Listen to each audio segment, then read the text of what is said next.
ومادسنتين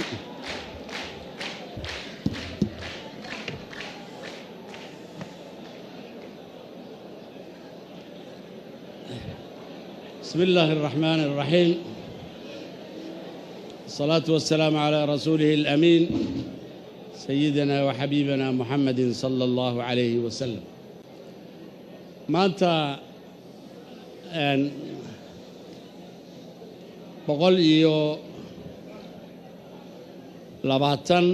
وحكبدا دولدود أيها إسكوغي بدي هالكني waxa ay muujinaysaa halka ay Soomaaliya maanta joogto waxa ay tusaysaa sida loogu hanweyn yahay waxa ay tusaysaa dawlad sharaf iyo cizi kula dunida inaatiin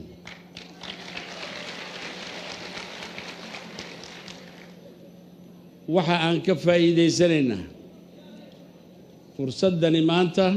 in aan soo eegno wadankii ka faa'iideysano mujtamaca inta leega isugu yimid in aan hambalyadii shacbiga Jabuuti ee walaalihiina nisidno in aan hambalyayno madaxweynaha Maxamed Cabdullaahi Farmaajo iyo guushii uu soo hooyay sidoo kale inaan hambalyayno aanan mahad u celino madaxweynihii outgoing buura Ingiriisku madaxweynaha xilka imika wareejiyay hawsha uu soo galay iyo sida uu u diyaariyay in ay baarlaman aqal sare aqal hoose ee magaranaysa uu dawlad goboleed iyo hawl aad u ballaaran oo ilaahayna la qabtay si wanaagsan oo guulana u dhamaaday waxa aan hambalyo gaara aan gaarsiinayaa isagana Sheekh Shariif oo isaguna waxa hawshiisii iyo xil wareejistiisii aan ka qayb galnay oo si wanaagsan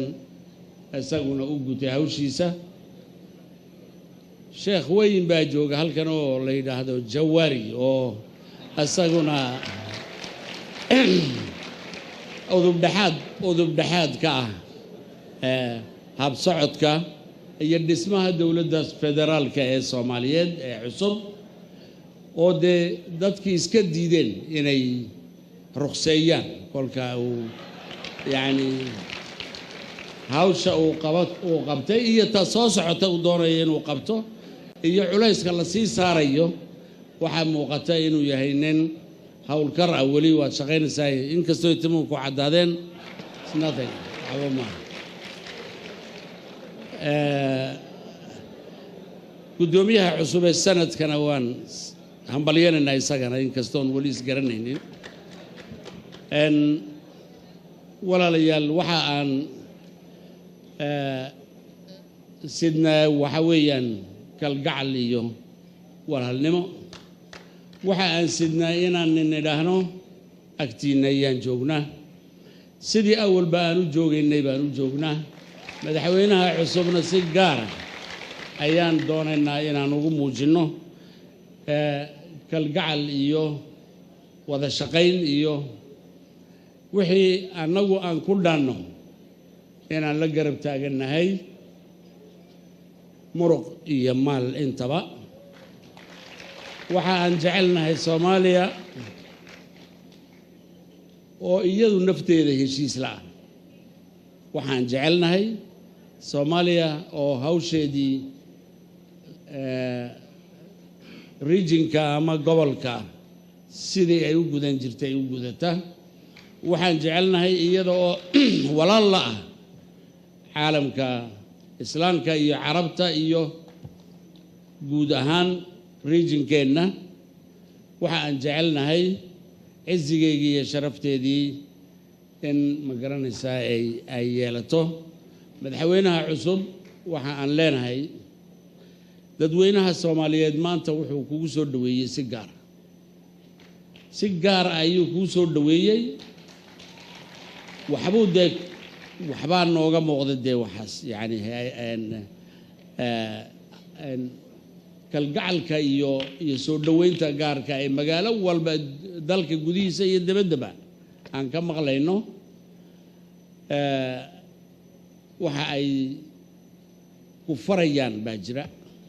adiguna message-ka inaad fahamtay baan yaan rajaynaynaa hawsha ay ku dirayaanna in aad ilaahay la kaashato in aad sidii lagugu yaqaanay aad niyad sami iyo tawaaduc intaba aad muujiso in aad tusto kalsoonida ay ku siiyeen inaad u qalanto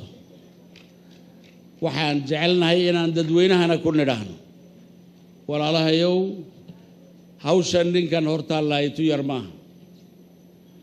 tu sahlan maaha habka halka aad gaadhsiinaysiin hankana dee waa inaad ku garab gashaan si ay u suurowdo inaad ku garab gashaan inaad tustaan inaad kelidii uunan waxba qaban karin inaad tustaan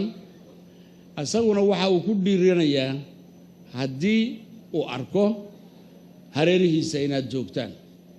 fi saraa'i waddaraa haddii ay kharibanto iyo haddii ay hagaagtaba inaad garab joogtaan inuu arko dareemo idinka arko ma garanaysaa raqbad iyo rabitaan maanta Soomaaliya waxa hor yaallay wax yar ma aha noloshii baaba kolkol halis ah noloshii malaayiin dad ayaa halis waan ka wada hadalnay madaxda gobolka in aan qayladhaan u kacno gebigeennuba inaan dadkeenna badbaadino gebigeennuba in aan tusno in ma garanaysaa horta annagu aan guntiga guusha iskaga dhigno oo aan soo saarno yani inaan dadkeenna u gurmano caruurtu ha ugu daraatee wararka la sheegayay ma fiicno yani halis baa yaa halkaa jirta halistii kale ee security-ga ayaa ku haysata dhaqaale xumadii baa ku haysata waxaasoo dhan waxaa lagaga baxayaa bicawni illaahi wa tawfiiqih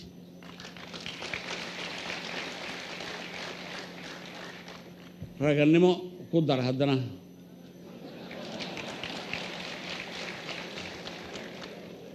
annaguna wixii aan tarno wixii aan karno hagar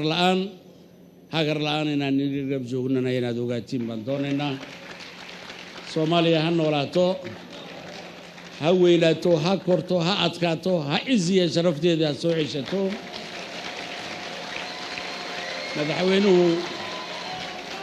madaxweynuhu ha noolaado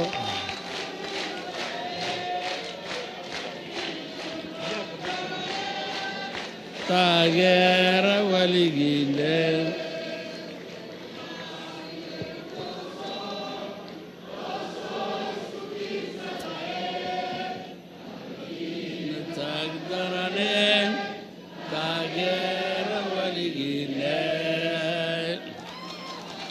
mahadsantiin wasalaamu calaykum waraxmat ullah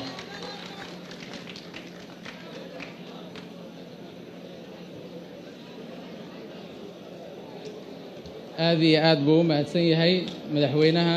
dowladda aan walaalaha nahay ee Jabuuti hadalkaas qiimaha iyo qiirada leh ee uu halkan munaasabadan maanta ka jeediyey